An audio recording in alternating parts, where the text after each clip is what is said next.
अस्सलाम वालेकुम। मारूख अख्तर आपके सामने फिर बहुत सारे सवालों के साथ हाज़िर है। आप लोगों का क्या हाल है? मैं बिल्कुल ठीक हूँ और बिल्कुल आपके सवालात का जवाब देने के लिए तैयार हूँ। तो हम आते हैं पहले सवाल की तरफ। मैं आपसे इस वक्त बहुत लंबी बातें इसलिए नहीं की कि बातें बहुत सारी हो जाएंगी। हमारे सवाल ऐसे हैं कि हम बहुत सारी बातें करेंगे सवाल के दौरान। मेरी बेटी बड़ी हो रही है और वो मुझसे मुख्तलिफ़ किस्म के सवालात पूछती है जिसका मुझे नहीं समझ में आता कि क्या और कैसे जवाब दूँ। एक और चीज़ जो मुझे परेशान करती है वो ये है कि आखिर किस उम्र में क्या बताया जा सकता है। मेरी बेटी की उम्र 3 साल है। ये फ़ायज़ा हैं, लाहौर से इन्होंने लिखा है। अच्छा फ़ायज़ा, आपका सवाल जो है ये ऐसा सवाल है जो मेरे ख़्याल है हर माँ जिसकी बेटी इस उम्र पे आती होगी 10, 11, 12 साल पे, उसको ये फ़िक्र शुरू हो जाती होती मैं उसके सवाल का क्या जवाब दूँ।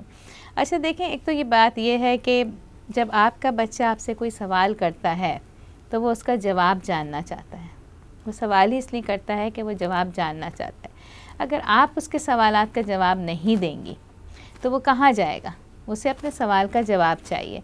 वो किसी भी रिसोर्स के पास चला जाएगा, वो अपने दोस्त के पास चला जाएगा, वो अपने किसी फ्रेंड के पास चला जाएगा, वो किसी से भी जाके वो जवाब ले सकता है।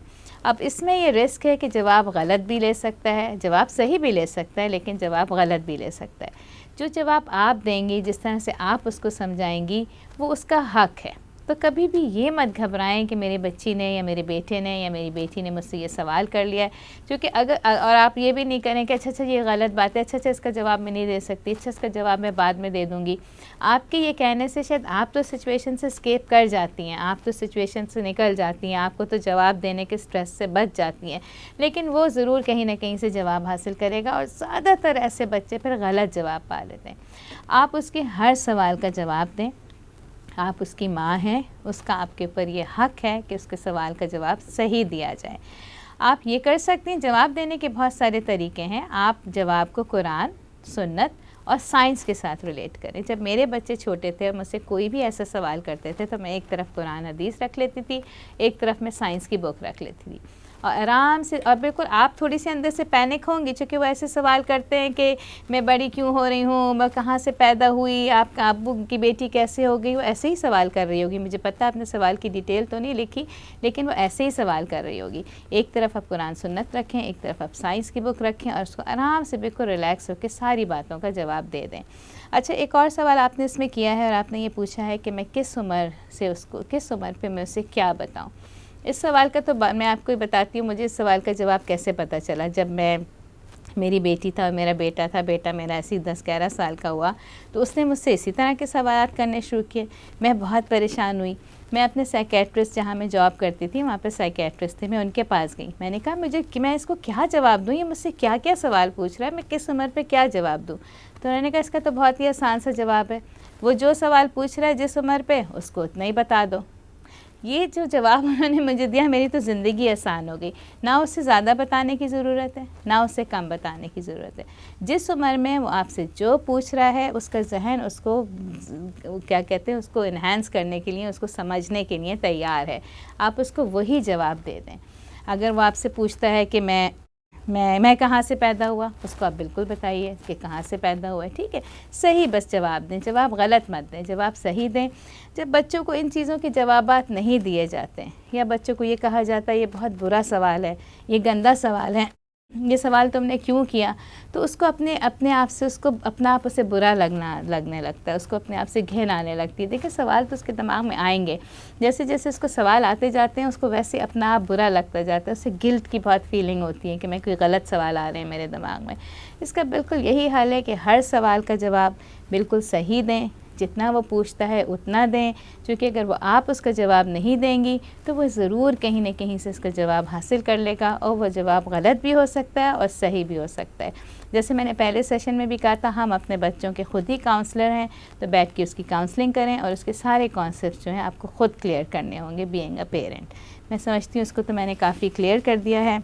और अगर सवाल का जवाब नहीं दिए जा रहे हैं सवाल के, ठीक है, अगर आपको बहुत ही शाइनेस हो रही है, बहुत ही शर्म आ रही है और आपको लग रहा है कि आप नहीं दे सकती, फिर ज़रूर किसी साइकोलॉजिस्ट को कंसल्ट करें। अगर बेटी है है उसको लेडी साइकोलॉजिस्ट के पास लेके जाएं, अगर बेटा है तो उसको मेल साइकोलॉजिस्ट के पास लेके जाएं, ताकि उनके सवालों के जवाब उनको सही तरीके से मिल जाएं। पॉइंट ये है कि उनके सवालों के जवाब उनको मिलना बहुत ज़रूरी है, ठीक है। अच्छा जी, दूसरा सवाल है, मेरी तबीयत में अजीब सा उतार चढ़ाव रहता है। कभी तो मैं बहुत एक्टिव हो जाती हूँ, हर चीज़ के करने के लिए एक्साइटेड रहती हूँ, मिजाज में तेज़ी भी आ जाती है और सारा घर का काम थोड़ी सी देर में कर लेती हूँ। और फिर कभी चंद दिनों के लिए बिल्कुल डल और डाउन हो जाती हूँ, बिल्कुल बिस्तर से लग जाती हूँ, किसी काम में दिल नहीं लगता। मेरे बच्चे बहुत ज़्यादा सफ़र करते हैं, मुझे गुस्सा भी बहुत आता है। आपका जो है ना बिल्कुल केस आपका, हम एक इसको डिसऑर्डर कहते हैं, बाइपोलर अफेक्टिव डिसऑर्डर। इसको हम मूड के उतार चढ़ाव की बीमारी भी कहते हैं। इसमें होता ये है कि देखें, जैसे हमारा मूड तो ऐसे रहता है ना, बिल्कुल हम नॉर्मल मूड में रहते हैं। इसमें ये होता है कि मूड बहुत ज़्यादा एक्साइटेड भी हो जाते हैं, जिसमें आप कह रहे हैं कि आप बहुत एक्टिव हो जाती हैं, बहुत काम करती हैं। मुझे पूरा यकीन है इसमें आप शॉपिंग भी बहुत करती होंगी, इसमें आप बाहर भी बहुत जाती होंगी, उसमें आप ईट आउट भी करती होंगी, उसमें आप दोस्तें भी बहुत बनाती होंगी, बहुत हल्ला गुल्ला भी करती होंगी। तो ये नॉर्मल से हाइपर है, ये हाई फेज़ में। और एक फिर ये वाला मूड है ना, और फिर एकदम से डिप्रेस हो जाते हैं, बिल्कुल डाउन हो जाते हैं, रोना आता है, कुछ करने का दिल नहीं चाहता, किसी एक्टिविटी में हिस्सा लेने का दिल नहीं चाहता। तो इसको हम कहते हैं मूड का उतार चढ़ाव, ये होता रहता है। ये बीमारी का हिस्सा है। लेकिन इसमें असल में ये होता है कि जब हम अपने एक्टिव फेज़ में होते हैं तो लोग समझते हैं मैं ठीक हो गई, और जब डिप्रेशन में होते हैं तो लोग समझते हैं मेरी तबीयत ख़राब हो गई। ना हम एक्टिव फेज़ में ठीक है, ना हम डिप्रेशन में ठीक है, हम नॉर्मल फेज़ में ठीक है। तो अगर आपको ये प्रॉब्लम आ रही है और आप ये नोट कर रही हैं, और मुझे बहुत खुशी है कि आपने इस चीज़ को ख़ुद रियलाइज़ किया, चूँकि कहते हैं ना कि अगर आधी बीमारी तो वहीं की ओर हो जाती है जब आप बीमारी को समझ लेते हैं। आपने इस चीज़ को रियलाइज़ किया, ये बहुत बड़ी बात है। इसकी आप दवाई खाएँगी, उसमें हम देते हैं मूड नॉर्मलाइज़र, जो मूड को नॉर्मल कर देती है। मूड स्टेबलाइज़र है जो मूड को नॉर्मल कर देती है, वो हम देते हैं। तो जो हमारे उतार और चढ़ाव होते हैं वो ख़त्म हो जाते हैं, हमारा मूड बिल्कुल बैलेंस हो जाता है। कुछ अरसे तक की दवाई खानी पड़ती है, खाएं, चूँकि सेहत से बड़ी तो कोई नेमत ही नहीं है।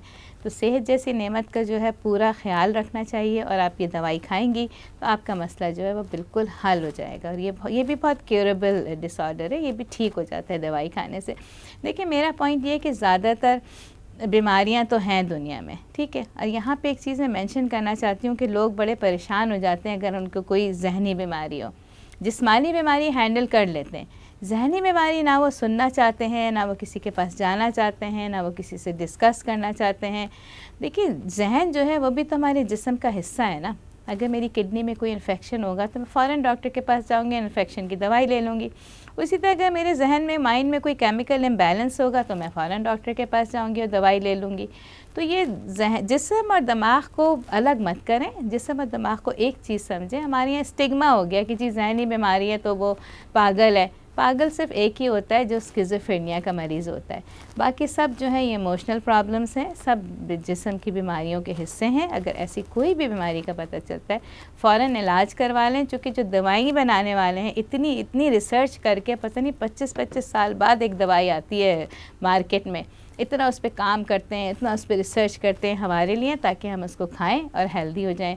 ब्लड प्रेशर की भी तो दवाई खाते रहते हैं, कोलेस्ट्रॉल की खाते रहते हैं सालों, और किसकी खाते हैं, शुगर की खाते हैं सालों। तो अगर इसकी दवाई खा लें और आप बिल्कुल देखिए, ज़िंदगी नेमत है और एक ही ज़िंदगी मिलती है, और जब हम अल्लाह के पास जाएंगे तो वो ये पूछेगा कि हमने क्या अचीव किया, हमने ज़िंदगी कैसी गुजारी। तो ज़िंदगी जो सेहत जो नेमत है उसको हासिल करें, चाहे उसके लिए आपको दवाई खानी पड़े। और इस चीज़ को समझें कि जहन और जिस्म दोनों एक ही चीज़ है, कोई भी किसी में भी बीमारी हो सकती है, बस दवाई खानी चाहिए। और ये स्टिग्मा है, इसको हमें ख़त्म करना चाहिए। अब मुझे लगता है वक्फ़ा लेने का टाइम आ गया है। वक्फ़े के बाद फिर मैं आपके पास मज़ीद सवालों के साथ आऊँगी।